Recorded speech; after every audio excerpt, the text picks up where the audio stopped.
everybody. Welcome back to the Brando and Joe podcast. Our guest today is Michael Leytem. He graduated from Minnesota State University with a master's in IO psychology and is the founder and CEO of Catching Leadership. Welcome, Michael. Thanks for joining us today. Welcome. Absolutely. Excited to be here with you. Thanks for having me on. Yeah, of course. First of all, congrats on the new book that came out. I know that's going to be mainly what we're talking about today, but that's a big accomplishment. How's it feeling like post writing it, I guess? Pressure off? It's kind of crazy. Yeah, it's kind of like giving birth to, well, I can't say giving birth because I have obviously not done that, but it's like post-child. So you're anticipating, this exciting moment. The day comes, you're ready to launch it. And then of course on the back end, you still have a lot of marketing to do, but it is like opening up your heart a little bit to the world. And you try, and at least in my case, not be associated with any of the expectations or outcomes and just be proud of yourself for completing it. So I'm in a really cool place right now, at least being proud that it just came out last week. No, that's great. Yeah, it's a big deal. And this is your second one too, right? Yeah, second one. So the first one, Catching Leadership, it's the same name as my company, came out March of 2020. Fun times. That was interesting when the world was shutting down. But the process to write that first one was really good, and it helped build some of my confidence.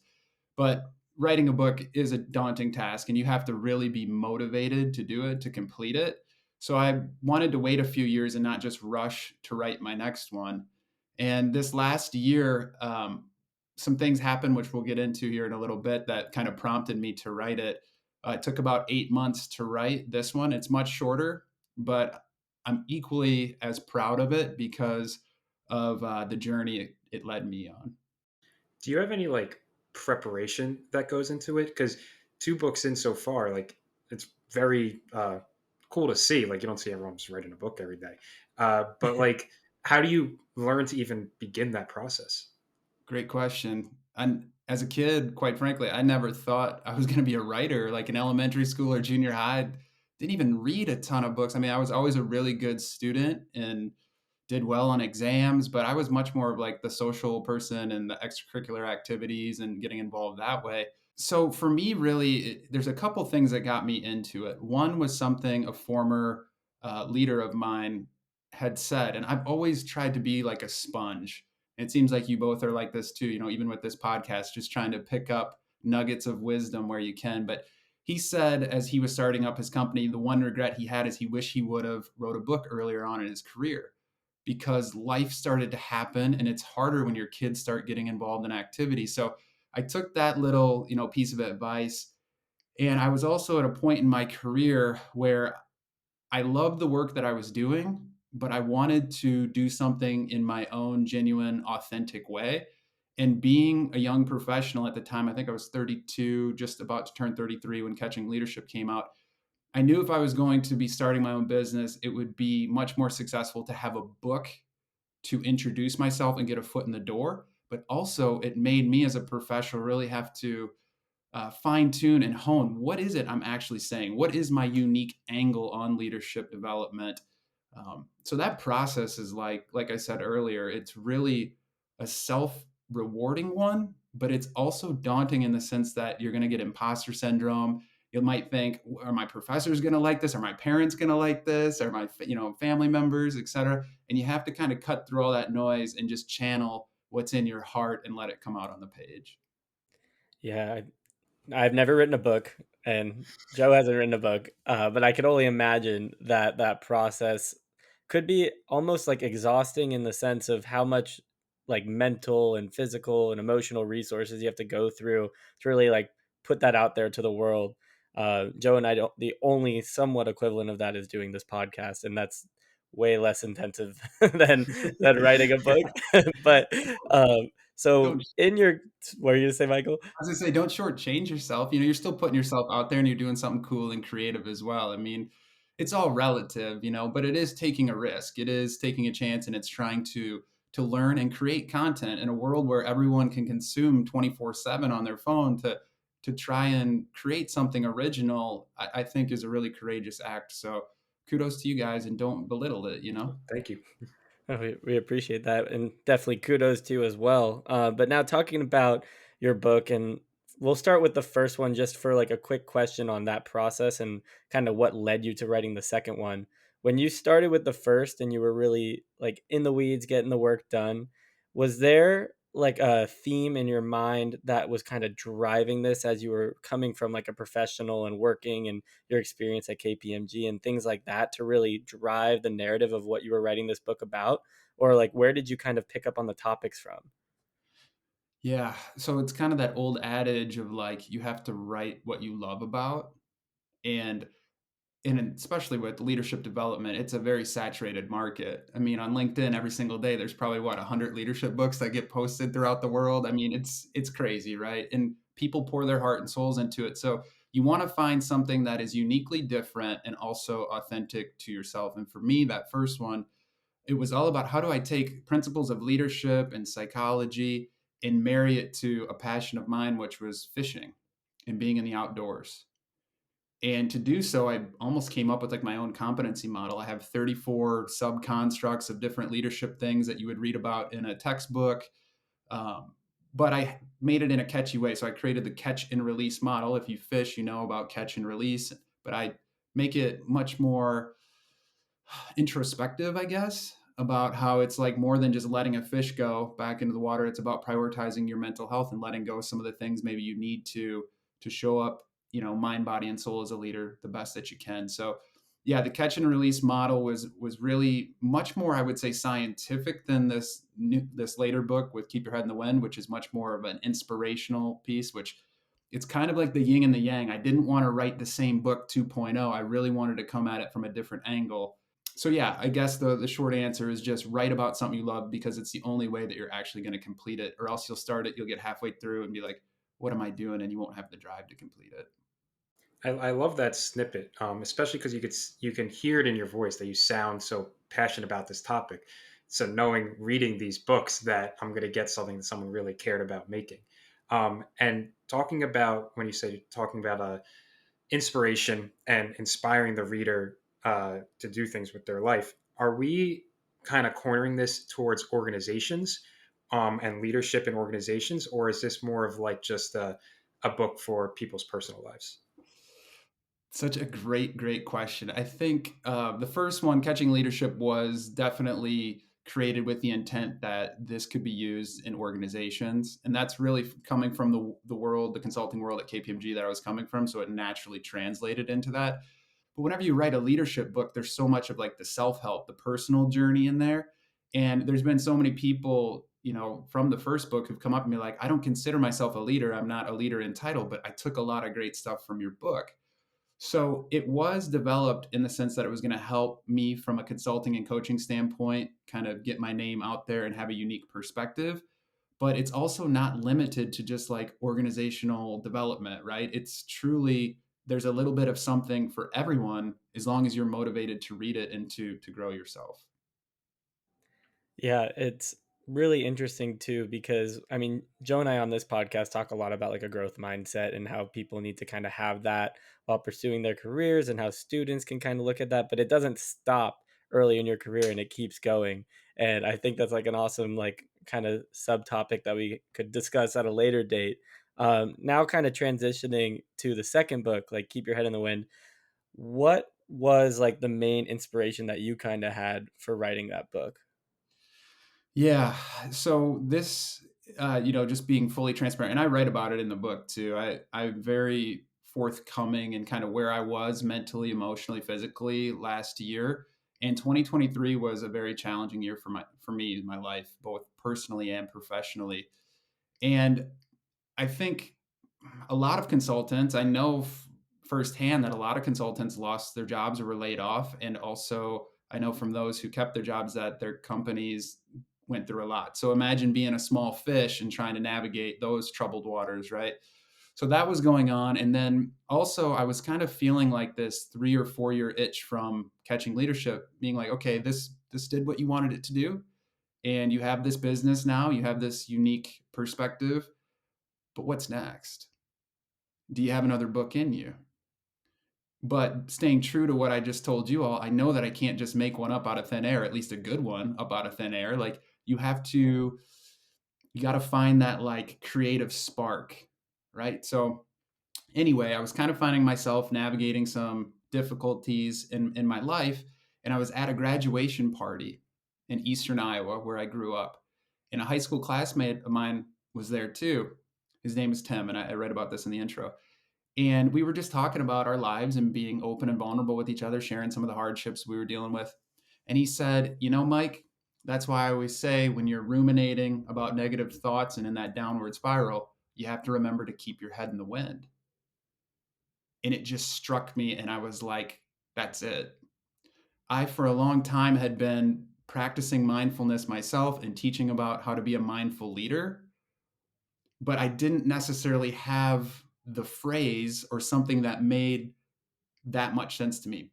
So, on a surface level, keep your head in the wind might seem counterintuitive. And this whole book and different parts is like a paradox and counterintuitive and makes you think deep because there's so many different ways you can look at it. But keep your head in the wind. First thoughts for people might be, oh, that seems like you're kind of an airhead or you're just loosely, you're not anchored to anything and you're just willy nilly going about your day. Like, have a plan, be structured.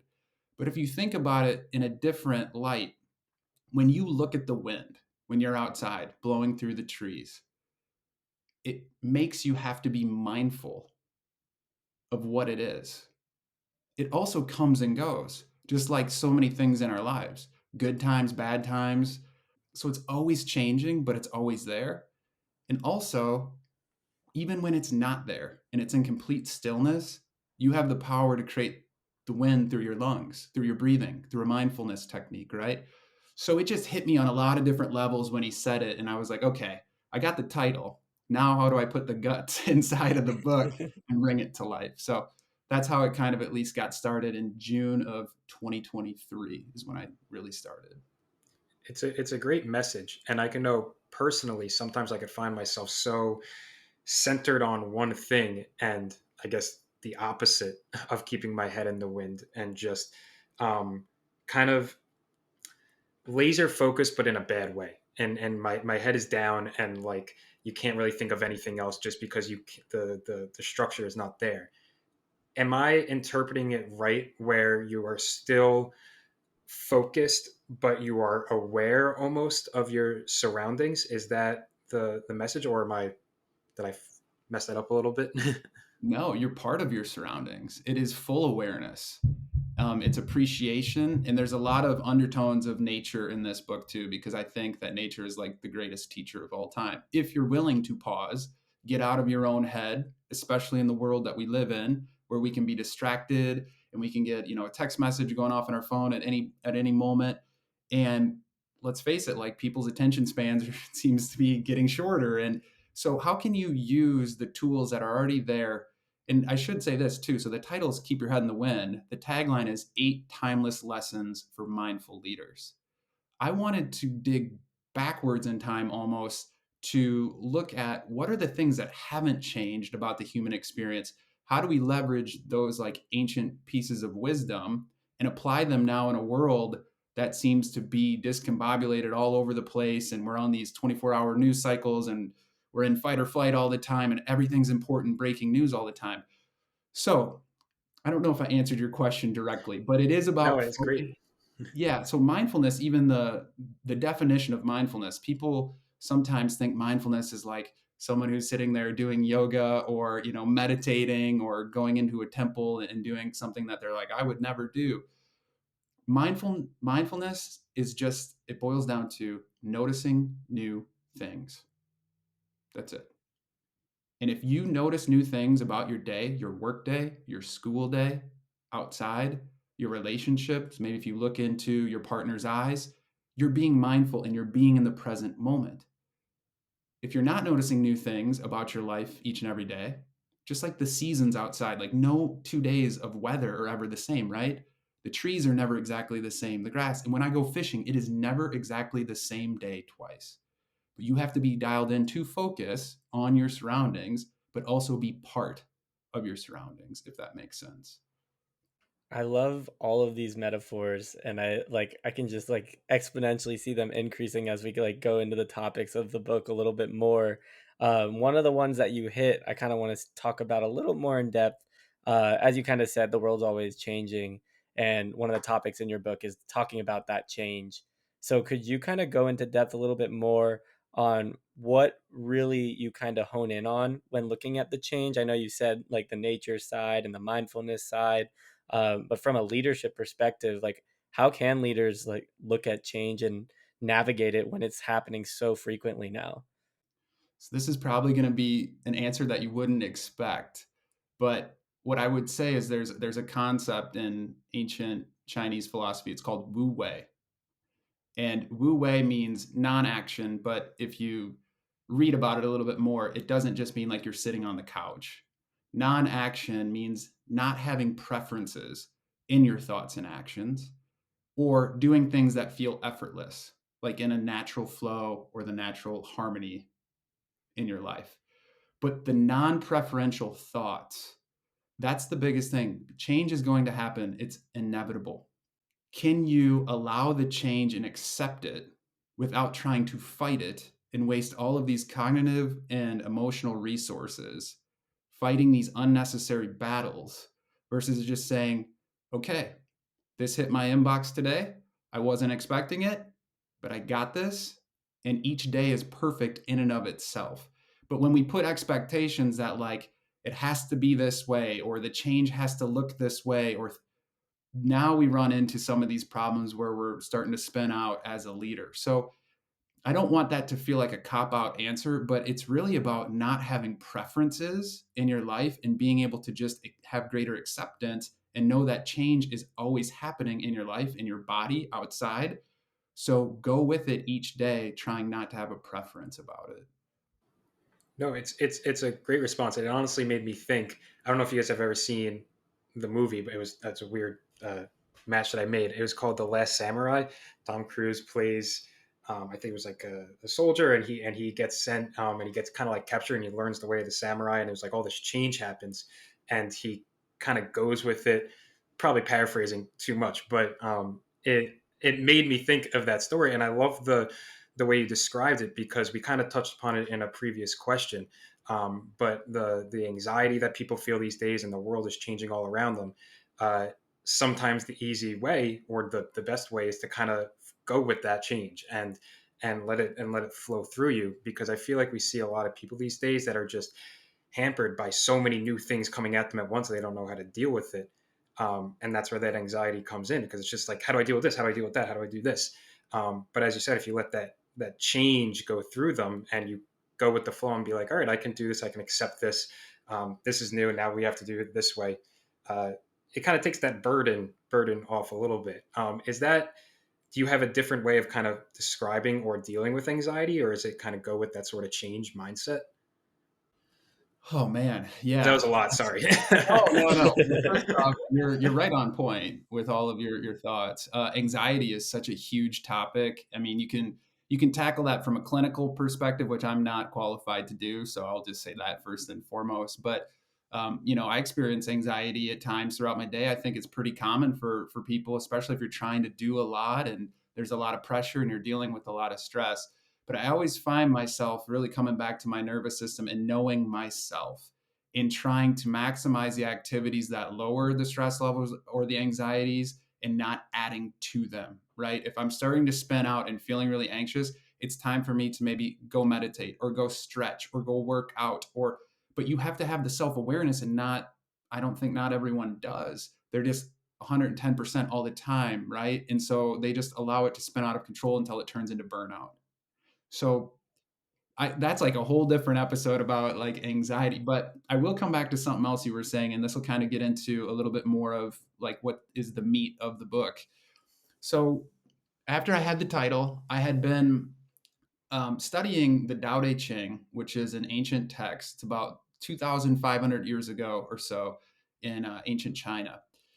And it's supposedly written by Lao Tzu. You might have seen some quotes from Lao Tzu. Really, there's a mystery there. It might have been a lot of people and they just put his name on it. But even the mystery of it kind of adds to the mystique of the text, which is kind of cool in its own way. But the Tao can be translated to the book of the way or the way, like the way to live. And the legend had it that Lao Tzu was going to move from his village. And before he did, the people said, "Can you write down and give us some advice about how we should be living our lives in more harmony with the way or the Tao?" Think of the Tao as kind of like the life force of everything around you. It's there in Mother Nature and we're connected to it. You know, some people might call it God. Just through your own lens, you figure out whatever that is for you.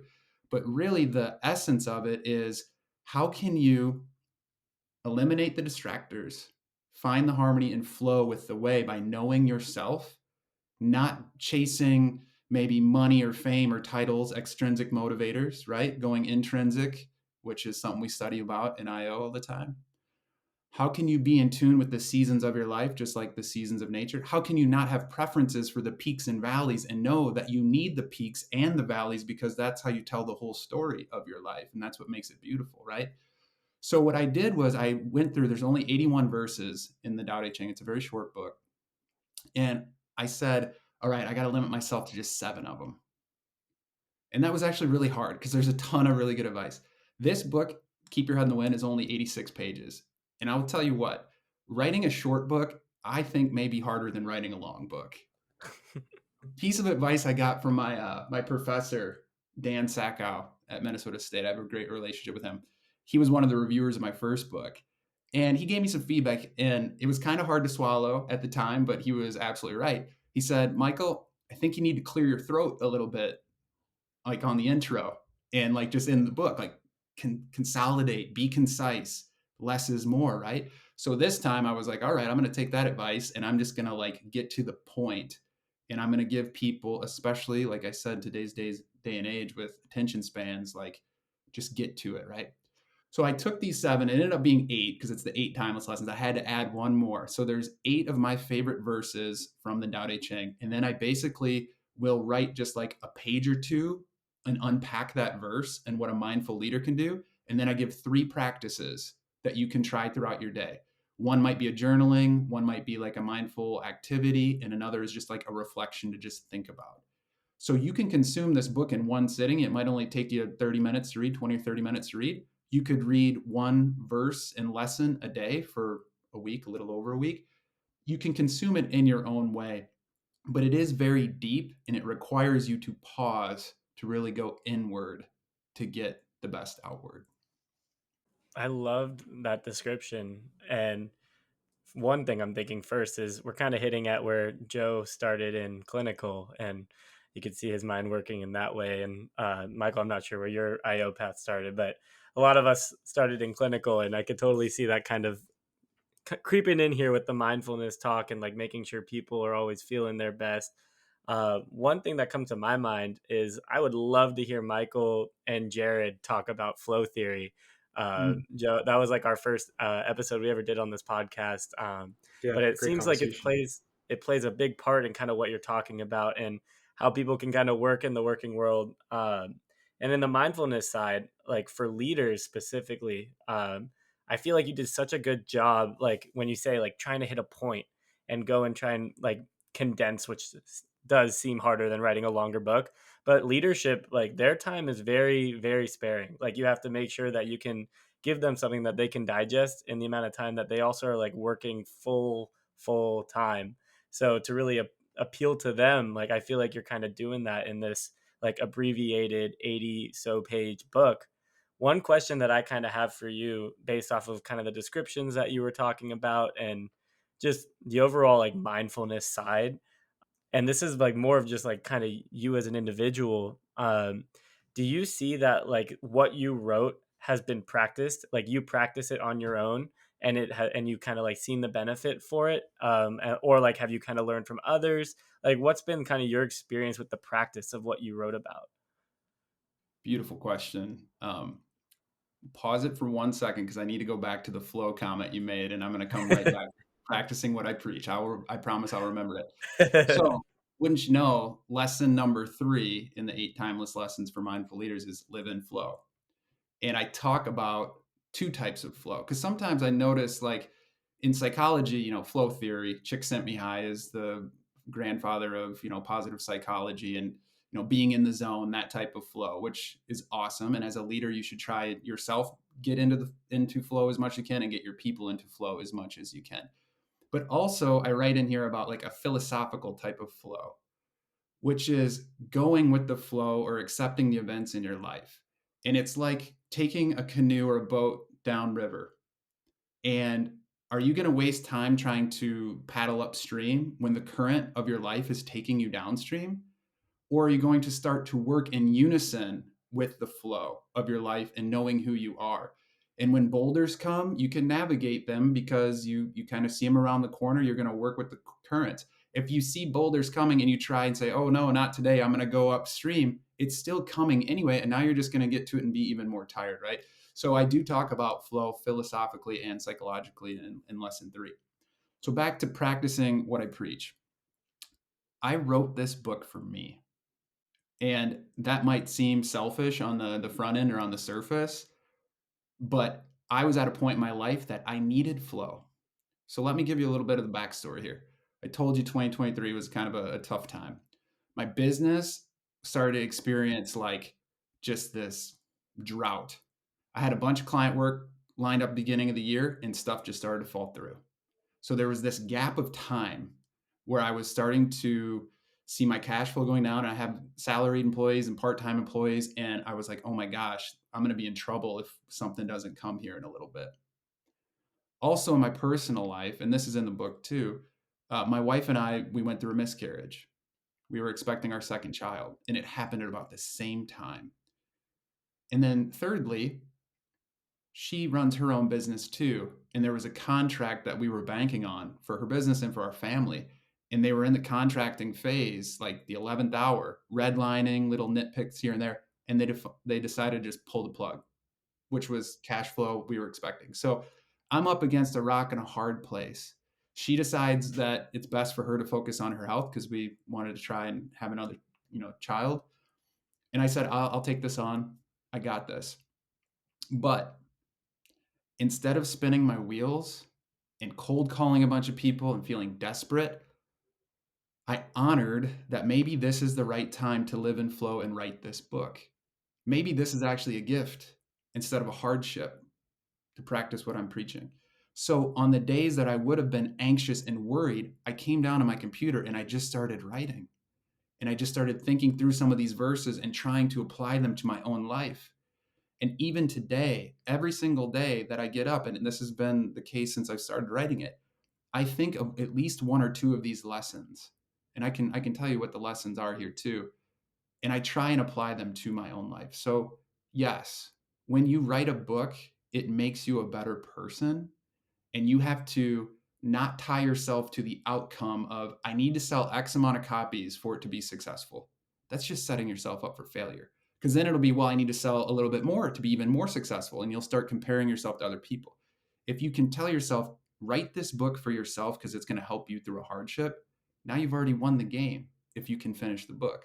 And that's where I feel like today, if I can keep practicing what I preach in here, I don't need X amount of reviews on Amazon. Although, if you buy the book, please give me a review on Amazon. But I don't need that to tell me that it was successful because it has already been successful in my own life, if that makes sense.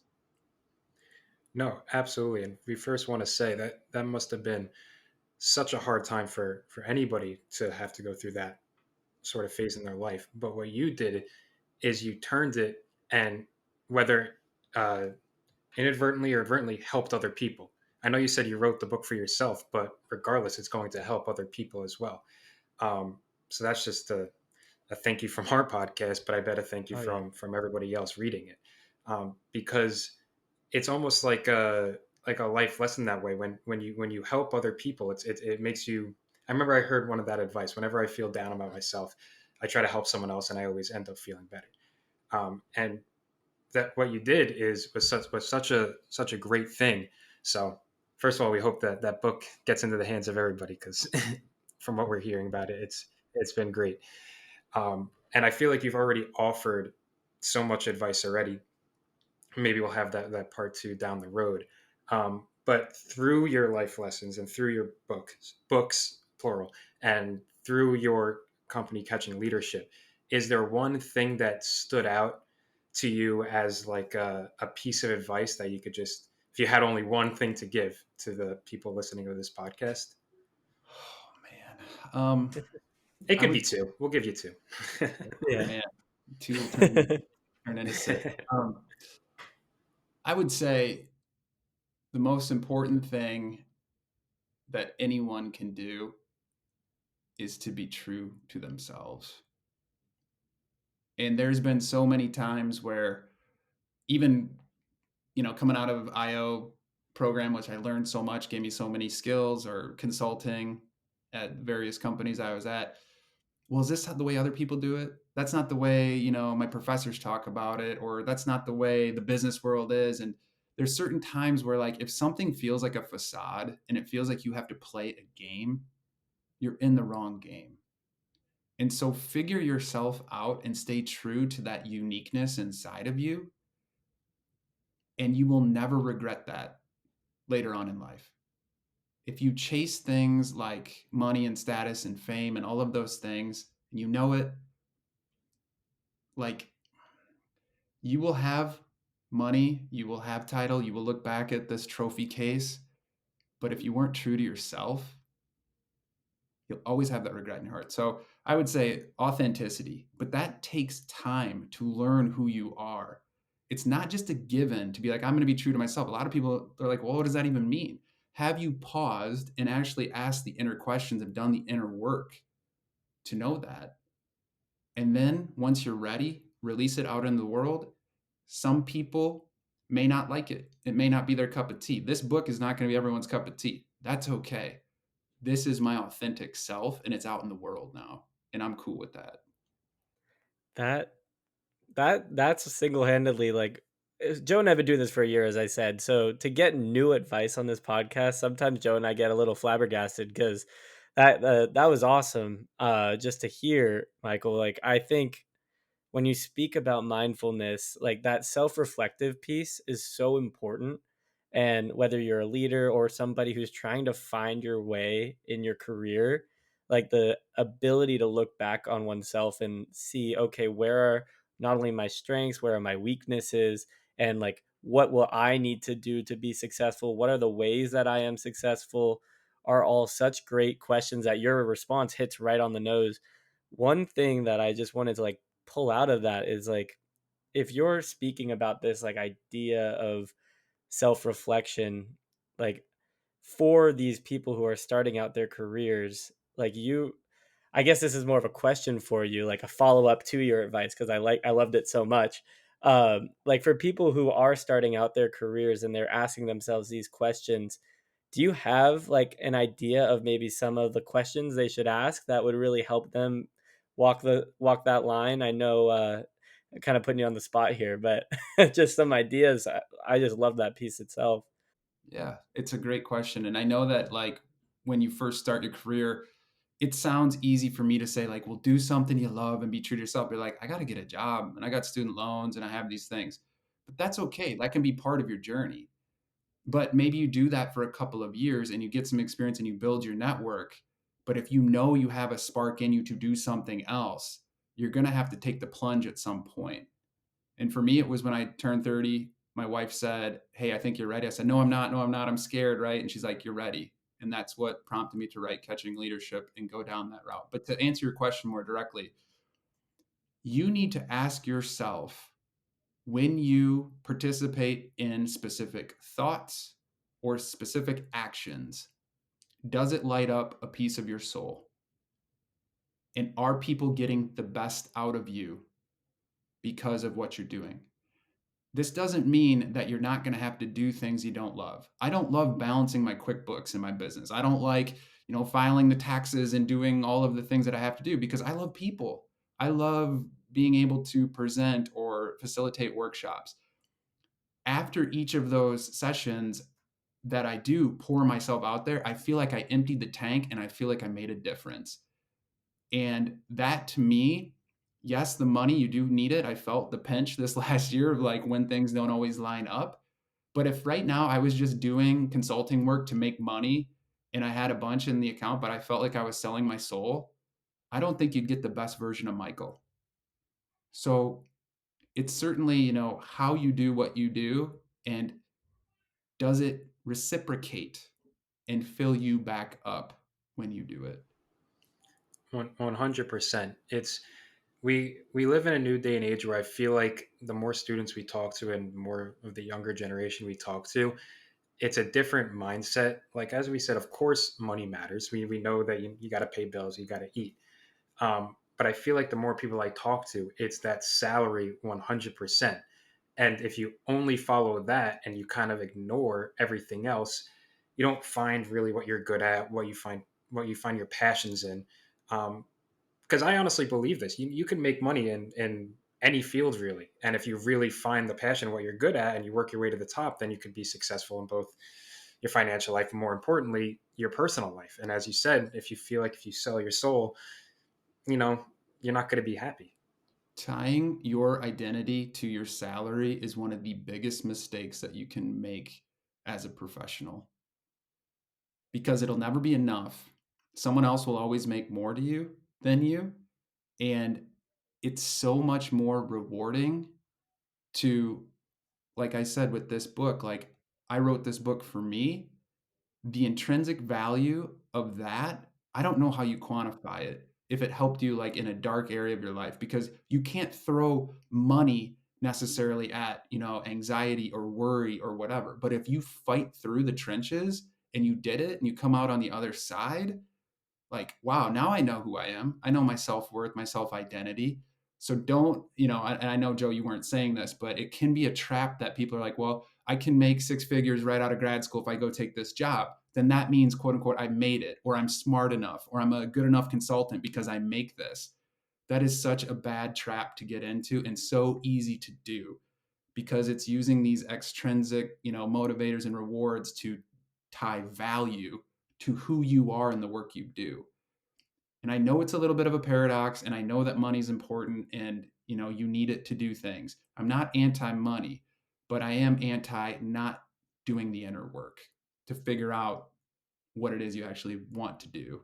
And then pair it with the money and accelerate it, right? Then now you have a plan in place. So it looks like we did give you two pieces of advice you could talk Yeah. about. That was perfect. No, that's another great point about not tying like the money solely to your happiness. And I was literally going to say like the intrinsic versus extrinsic motivators, and kind of it's not all just about the money part of it. There's so many other factors. We also wanted to give you the opportunity, Michael, to like talk about either anything you're working on or highlight anything additional in the book or where people can go to get the book before we close out today. Like, is there anything additional that you'd like to add about what you do? Yeah, definitely go check out the book. I think it will be unique to anything that you've read before from a leadership perspective, and there'll be a lot of value for it. But there's also something else that's really cool that I'm going to be promoting here in the upcoming weeks and months. So, part of catching leadership, probably the most fun part of catching leadership, is I get to create these experiences for leaders and executives in these beautiful parts of the country. And we get to practice some of these mindfulness exercises and activities and have great leadership discussions, group coaching. We all are there with a growth mindset. And I have one coming up. It's September 29th through October 2nd. It's going to be in Fort Smith, Montana. We're going to be on the Bighorn River. We're going to be doing some fly fishing from drift boats with guides. If you've never fly fished before, I know some people can think, whoa, it's going to be so hard. Like they'll help you out. They deal with beginners all the time. But I haven't found an activity quite like fly fishing that puts someone in a mindful flow state because you have to be paying attention to what's going on, whether it's certain hatches and bugs and what's going on in the water. You have to be paying attention to your fly at all times because the opportunity might strike. And so I just think there's this beautiful pairing of being outside and not on, your electronics and catching leadership, truly catching what you need to and releasing whatever it is you need to on these trips. So there'll be more information coming out on catching leadership on the Bighorn River, September 29th through October 2nd. All levels, all leadership levels. It'll be an unforgettable experience. Well, we'll make sure to link all that down in description and comments wherever they always find stuff. Sounds like I have to work on my fishing. I've went maybe twice, caught maybe one thing. Not that I can remember anything to brag about, but thank you for sharing. We loved having you on, Michael. great tidbits and advice, and your story was just amazing. So thank you for coming on. We hope you had a great time. I love it, and I appreciate what you guys are doing. Keep up the great work, and thank you. I'm be happy to come back anytime. Let's do it. Thanks, Yeah, Michael. we're definitely gonna do it. Thank you so much for joining us, Michael. All right. That was a that was a unique episode, I feel like there, Joe. You know, talking about Michael's book, it was a fun episode because I feel like there were hints of IO, which is kind of like a different type of conversation than we usually have, where we get really deep in the details. I thought it was a really fun, interesting life conversation. No, absolutely. I love the aspect that he said. It was when I asked him the question about, is this book mostly for like organizational or your personal lives, and it was the answer was kind of both, because they one affect the other. And he gave a great answer about how finding yourself and like knowing yourself truly will help it in both practices. So it felt like every minute was just a new tidbit of advice. Yeah, definitely. I'm gonna go check out that book because I mean, I think whether you're a leader or a student or anyone who's like an early career professional, like you can get value from practicing the mindfulness that we spoke about today on the episode. I think it was really awesome to hear his perspective. No, absolutely. We'll make sure to link everything down. I think in the comments or description, wherever we usually put it. And we'll hopefully see you guys next Friday. Thanks for listening. Thanks for listening, you guys.